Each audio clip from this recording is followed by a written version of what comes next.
नमस्कार, आप देख रहे हैं मोबाइल न्यूज 24। मैं हूं नूपुर सिंह और वक्त हो गया है दिन भर की बड़ी खबरों। अमेरिकी विदेश विभाग के उप प्रवक्ता वेदांत पटेल ने कहा कि ईरान के साथ व्यापारिक समझौते पर विचार करने वाले को अमेरिकी प्रतिबंधों के संभावित जोखिम के बारे में पता होना चाहिए। सुप्रीम कोर्ट में बुधवार को इलेक्ट्रॉनिक वोटिंग मशीन के जरिए डाले गए सभी वोट का वीवीपैट के साथ मिलान करने के अनुरोध वाली याचिकाओं पर सुनवाई हुई, जहां न्यायमूर्ति संजीव खन्ना और न्यायमूर्ति दीपांकर दत्ता की पीठ ने चुनाव आयोग के एक अधिकारी से ईवीएम की कार्यप्रणाली के संबंधित 5 सवाल पूछे, जिनमें यह सवाल शामिल था कि क्या ईवीएम में लगे माइक्रो कंट्रोलर फिर से प्रोग्राम करने योग्य हैं या नहीं। वहीं दोनों पक्षों की सुनवाई के बाद सुप्रीम कोर्ट ने फैसला सुरक्षित रख लिया है। दिल्ली हाई कोर्ट ने बुधवार को बीजद सांसद पिनाकी मिश्रा द्वारा दायर मानहानि के मामले में वकील जय अनंत देहाद्राई को समन जारी किया। साथ ही यह अहम टिप्पणी की कि देश के सर्वोच्च पद पर आसीन व्यक्ति के खिलाफ साजिश रचना राजद्रोह है।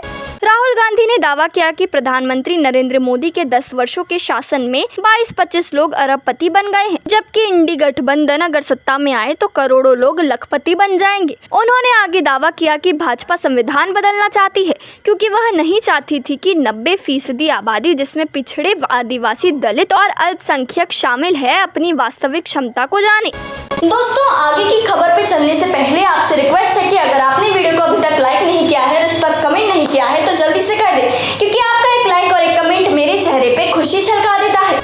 महाराष्ट्र के यवतमाल में केंद्रीय मंत्री नितिन गडकरी भाषण देते समय मंच पर अचानक गिर पड़े। मंच पर मौजूद लोग तत्काल उन्हें उठाकर इलाज के लिए ले गए। बता दें कि गडकरी यवतमाल के पुसद में एक चुनावी सभा को संबोधित करने के लिए पहुंचे हुए थे। वह मंच पर बोल ही रहे थे कि अचानक वह बेसुध होकर गिर पड़े, जिसके बाद उनके आसपास मौजूद लोगों ने उन्हें संभाला और तत्काल इलाज के लिए ले गए।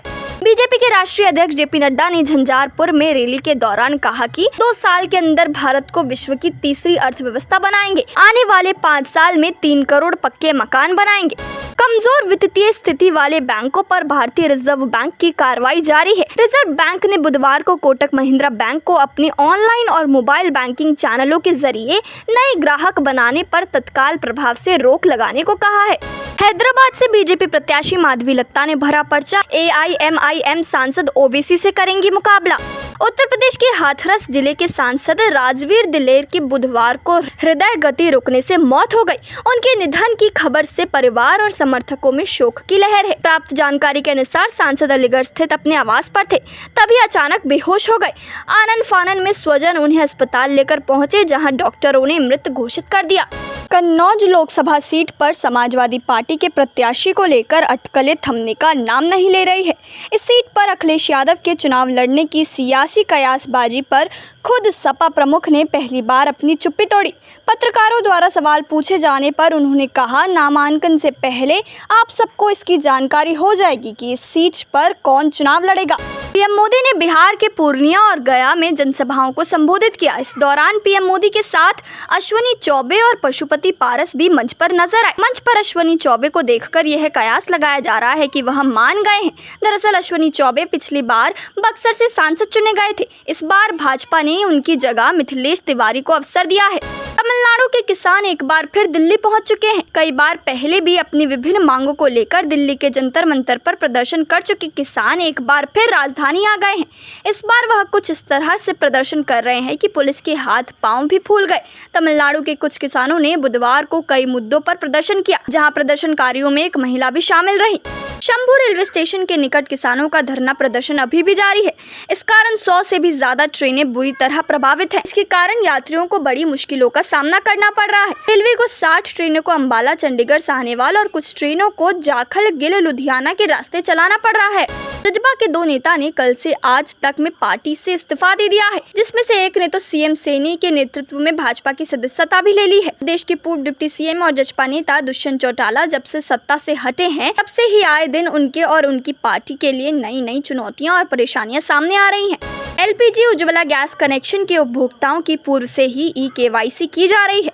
अब सामान्य उपभोक्ताओं की भी केवाईसी की जाएगी। ई-केवाईसी न कराने पर उपभोक्ताओं को सब्सिडी से तो वंचित रहना ही पड़ सकता है, साथ ही कनेक्शन भी बंद हो सकता है। गैस एजेंसी में उपभोक्ताओं की ई-केवाईसी की जाएगी। वहीं नैनीताल जिले में रामगढ़ ब्लॉक के सुदूर गाँवों में पहली बार रसोई गैस वाहन पहुंचा। पीएम मोदी ने छत्तीसगढ़ के सरगुजा में जनसभा को संबोधित करते हुए विरासत टैक्स का जिक्र किया। उन्होंने कहा कि शाही परिवार के शहजादे के सलाहकार ने कुछ समय पहले कहा था कि मेडिकल क्लास पर और ज्यादा टैक्स लगाना चाहिए। अब ये लोग इससे भी एक कदम आगे बढ़ गए हैं। अब कांग्रेस का कहना है कि वो माता पिता से मिलने वाली विरासत पर भी टैक्स लगाएगी। एमपी बोर्ड 10वीं और 12वीं का रिजल्ट जारी हो गया है। बता दें कि अनुष्का अग्रवाल ने 10वीं में टॉप किया है। अनुष्का को 495 अंक मिले हैं। वहीं 12वीं में जयंत यादव ने टॉप किया है।